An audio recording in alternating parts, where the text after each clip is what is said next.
Hey, welcome back to our series on communication skills. In our previous video, we explored the difference and importance of communication skills. Today, we are going to dive deeper into the key principles and practical tips with live examples of communication skills. As we continue our journey to become better communicators, we will be sharing live examples and real life scenarios to illustrate how to apply these principles in your daily life. From active listening to assertive expressions, we will cover the essential skills you need to improve your relationships, achieve your goals, succeed in your personal or professional life. Self Improvement Studio here. Welcome to the communication skill course where I show you how to communicate with more people.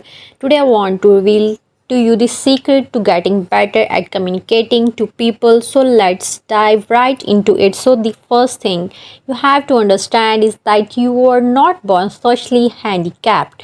We humans are very social species, so much in fact that you can take a baby and put him or her in a room full of people, and over time he or she will learn. So no one needs to go up to the baby and say, hey, that's a dog or cat, dog dog or cat cat. Say with me, you don't have to do any of that.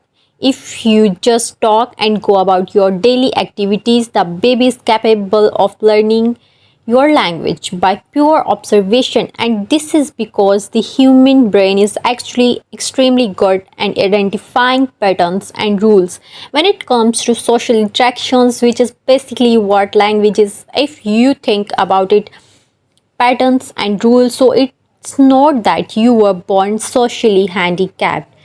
The reason your social skills are not that great is simply because you have not give your brain enough time. So observe interactions and become fluent in all of the patterns and rules. In short, you lack practice, and for the most part it's not really your fault, because if you think about it, in modern times, we spend the large majority of our time behind screens interacting with each other, and it's only been getting worse and worse every generation. I didn't get a smartphone until I was almost like 20 years old, but nowadays, mostly kids get their first smartphone before they are even 10, and we all know that it doesn't take much skill or practice to accept the friend request and show someone a message. We can type and use emojis to communicate with each other, but it's really different from actually taking to someone in real life. When you are texting, there are hundreds of little components that are not there are hundreds of little patterns and rules that your brain is not able to observe about the other person. For example, things like their body language, facial expressions, tonality, speed of talking, proximity, eye contact, etc. These are all components that you have to pay attention to when taking to someone else in real life if you want to make friends. But all of these factors are completely missing when you text or message someone using your magic little rectangle. In a way, talking to people in real life is like a completely different language. The reason why your social skills are not that great and why you feel nervous about meeting new people is simply because you have not been giving your brain enough time to properly learn this language. You are fluent in texting, but you are barely passing real life talking, sort of like how I barely passed in English in school. The secret to getting better at talking to people or learning any languages to simply get more practice, to interact with more people, to give your brain more opportunities to observe and learn the unique patterns and rules of this language. Now you might be wondering, an improvement studio, okay, that makes sense and all, but how do I get more practice? Well, when I was about 15 years old, I decided to take and what's called the 100 interactions challenge to improve my social skills. Basically, you have a month to interact with 100 people, it doesn't really matter how deep the interactions are.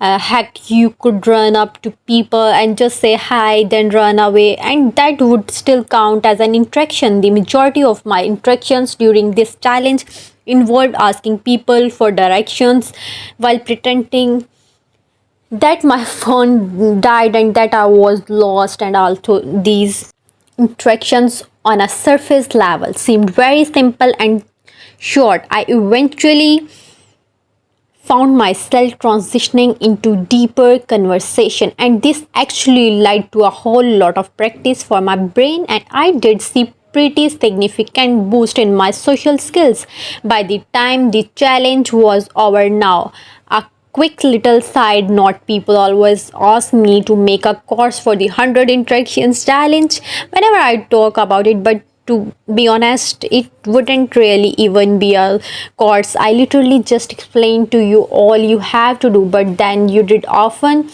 say something like, oh, but it did be helpful to have an accountability group, and also if you can motivate us every day of the challenge. So if that's something you are interested in, I guess what, why not, I will make the program, because I do enjoy helping you out. All you got to do is, this is basically what happens when you go out and start talking to more people.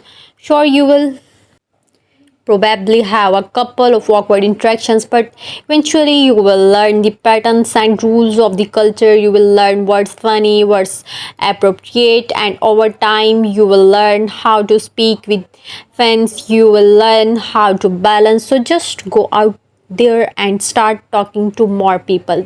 That's the secret. Hope you guys like this video. If you want to learn more about the theory behind communicating or socializing people, I suggest you start from very beginning of the communication skills course by clicking over here or on the link in the description box below. Besides that, guys, stay tuned with us.